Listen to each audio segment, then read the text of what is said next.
گناہوں کی دلدل سے لے کر معرفت الہی تک کا سفر۔ اگر آپ گناہوں سے مایوس ہیں تو ضرور پڑھیے۔ جب انسان اللہ سبحانہ تعالیٰ کی جانب آنے اور ذکر کی طرف متوجہ ہونے کی کوشش کرتا ہے تو کیا ہوتا ہے؟ تمام نفس اور وہ تمام دشمن جو انسان کو اللہ کے راستے سے روکنے کے لیے دنیا میں موجود ہیں، اچانک بہت متحرک ہو جاتے ہیں۔ بعض اوقات ایسا بھی ہوتا ہے کہ اس نے نوافل شروع کر رکھے ہوتے ہیں، ذکر چونکہ نفل ہے، مگر اس کا رد عمل یہ ظاہر ہوتا ہے کہ فرائض میں بھی کوتاہی محسوس ہونے لگتی ہے۔ کچھ لوگ ایسے مراحل سے گزرتے ہیں کہ کبھی فجر کی نماز قضا ہو جاتی ہے، کبھی عشاء کی، یا کئی دن لگاتار آنکھ وقت پر نہیں کھلتی۔ بعض اوقات طبیعت میں ایسی سستی یا غفلت آ جاتی ہے کہ باوجود فرصت کی نماز یا ذکر میں کمی ہونے لگتی ہے۔ اب سوال یہ ہے کہ اس کا علاج کیا ہے اور اسے جلد کیسے ختم کیا جائے؟ رسول کریم صلی اللہ علیہ وسلم کی مکمل تعلیمات میں اس کا حل موجود ہے۔ آپ صلی اللہ علیہ وسلم نے فرمایا، کیا میں تمہیں تمہاری بیماری اور اس کا علاج نہ بتا دوں؟ صحابہ کرام نے عرض کیا، یا رسول اللہ، ضرور ارشاد فرمائیے۔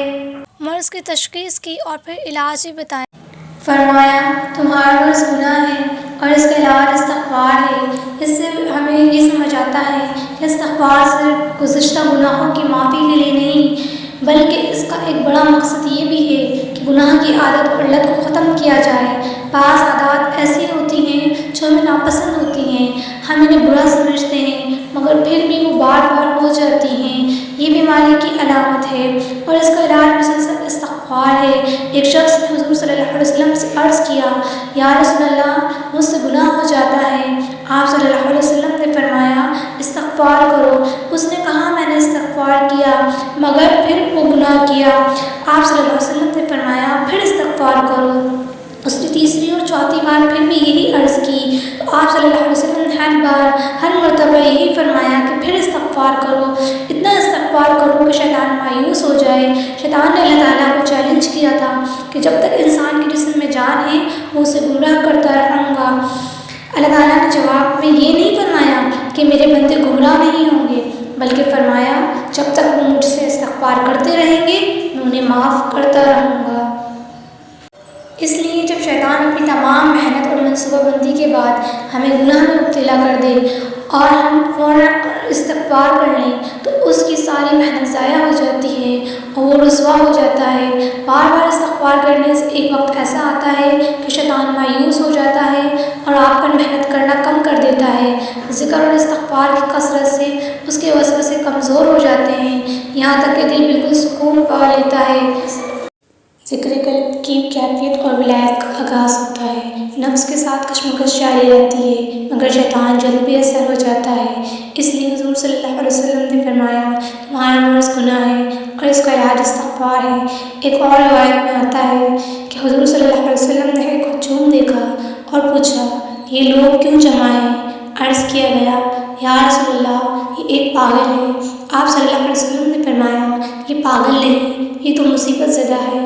پاگل وہ ہے جو اللہ کی نافرمانی پر قائم رہے اور توبہ نہ کرے۔ لہٰذا گناہ کتنا ہی بڑا کیوں نہ ہو، ہمیں استغفار سے مٹا دینا چاہیے۔ بخاری شریف میں ہے، 100 قتل کرنے والے کی بھی توبہ قبول ہوئی۔ اگر گناہ کے بعد دل میں یہ خیال آ جائے کہ میرے رب نے مجھے دیکھ لیا ہے تو بعض روایات کے مطابق اللہ تعالیٰ اس خیال پر بھی معاف فرما دیتا ہے۔ اس لیے اگر کوئی کوتاہی ہو جائے تو فوراً استغفار کریں۔ ہمارے سلسلے میں آغاز 70,000 مرتبہ استغفار سے ہوتا ہے تاکہ پچھلے گناہ معاف ہو جائیں اور دل ذکر کے لیے تیار ہو جائے۔ 70 عدد خاص اہمیت رکھتا ہے اور اسے کسی عمل کو نافذ کرنے کا عدد کہا گیا ہے۔ اگر کسی کو محسوس ہو کہ ذکر میں یا فرائض میں کوتاہی ہو رہی ہے تو وہ بار بار دوبارہ 70,000 مرتبہ استغفار کر لے، یہ دل کو سکون دے گا۔ یاد رکھیں، مشائخ کا وعدہ دنیاوی کامیابی کا نہیں بلکہ اللہ کا قرب، معرفت، گناہوں سے نجات اور رسول اللہ کی محبت کا ہے۔ اس راستے میں آزمائشیں آئیں گی، شیطان اور نفس محنت کریں گے، لیکن آپ نے ذکر اور استغفار نہیں چھوڑنا۔ سید امام فخر الدین رضی اللہ تعالیٰ عنہ فرماتے ہیں، محبت ایک خزانہ ہے اور صفائے قلب اس کی چابی ہے۔ شراب الوصل قصیدہ 25 اور صفائے قلب استغفار سے حاصل ہوتا ہے۔ جب دل صاف ہو جائیں تو اللہ تعالیٰ اس میں اپنے حبیب صلی اللہ علیہ وسلم کی محبت ڈال دیتا ہے۔